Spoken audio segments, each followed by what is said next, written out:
Hi there, I have another job for you for spring, and this is something that I always do in spring, and that is because of hormones, and it is to make more fertiliser for free, so you don't have to go to the garden centres and buy their fertiliser.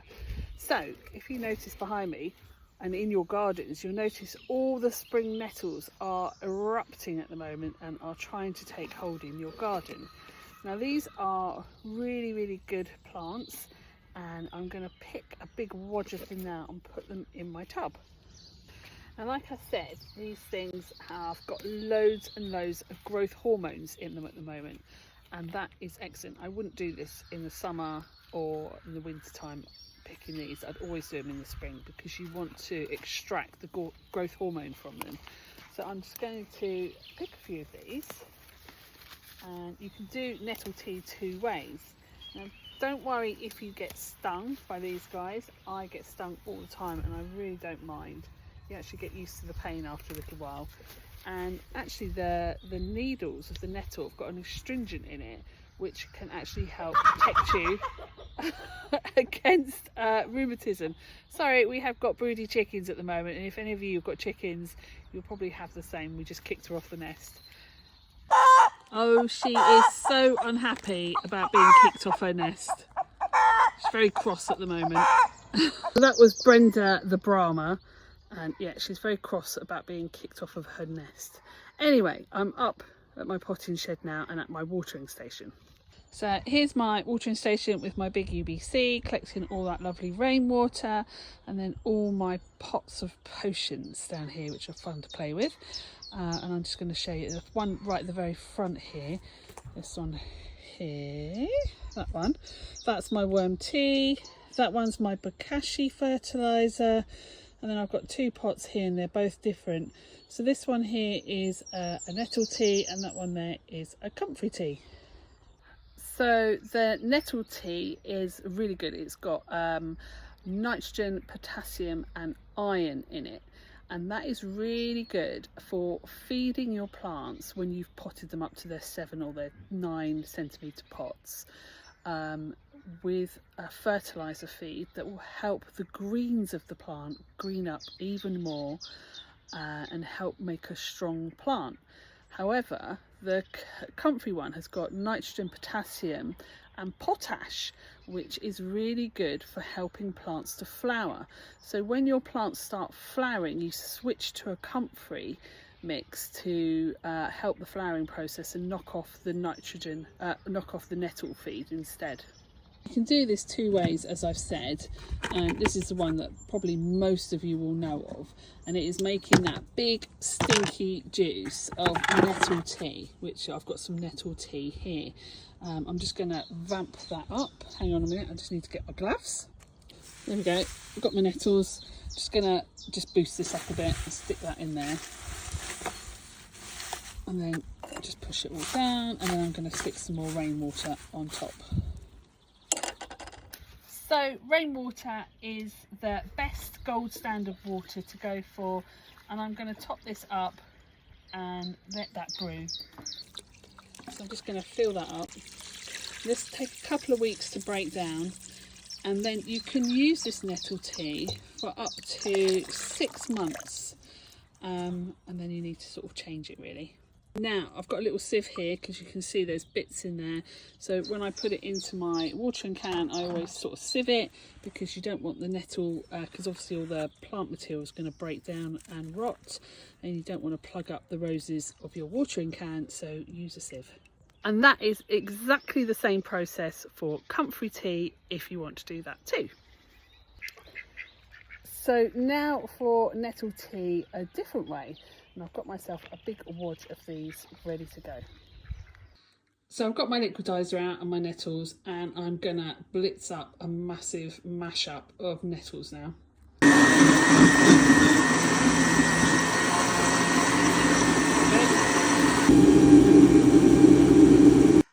So I've got twice as many nettles in here, because I've broken them down in the liquidizer, than I have got in the stinky bucket of water up by the watering station.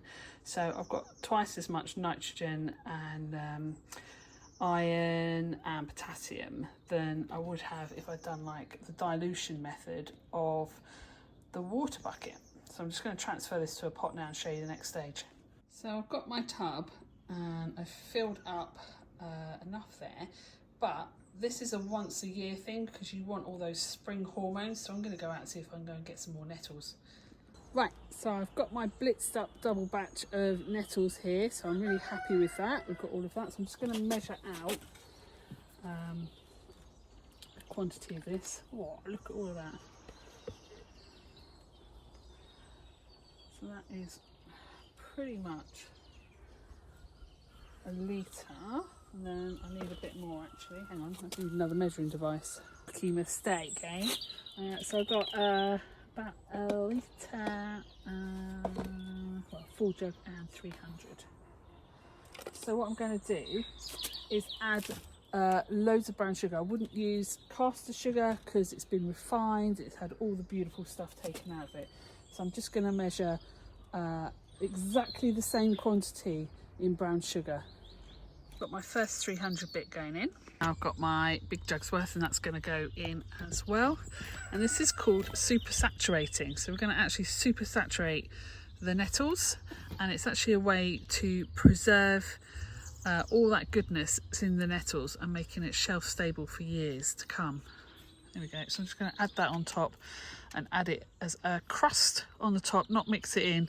And what you'll find is that it will start to go through the sugar and the sugar will be absorbed into the nettles as well. I'm going to keep that last little bit of sugar, and then if I find that it gets too wet on top, I'll just give it another crust of sugar on top and leave that for a month. So lid on, labelled nettles. I'm just going to put that in my potting shed now for a month and just forget about it. Although I will check on it in about a week's time and see if it needs a little bit more sugar on top. So after about a month, you'll be able to strain it off and you will get your very own homemade nettle fertiliser, which you can use to use on all your green seedlings. And remember, you can use the comfrey one when the plants start flowering. Now, you don't have to just use nettle and comfrey. In the autumn time, when all those blackberry bushes start putting their new shoots through, you can take all the tips of the blackberry bushes and actually make a fertiliser from that. You can make fertiliser from loads of things. So when you come to tip your dahlias, because you have to pinch them to make them sprout, if you collect up all of those tips that you've taken out, you can actually make a fertiliser that's really, really specific to dahlias and giving the dahlias the exact hormones that they're looking for to make that growth start happening. So it's a really good way of making your own fertiliser and stop using that horrible synthetic stuff from the garden centres, because Mother Nature has got it all here for you free already. So let me just show you what this stuff looks like. So this is the last of my stuff from last year that I made, and it looks exactly like the stuff that you'd buy in a garden centre. Absolutely beautifully perfect and super, super strong.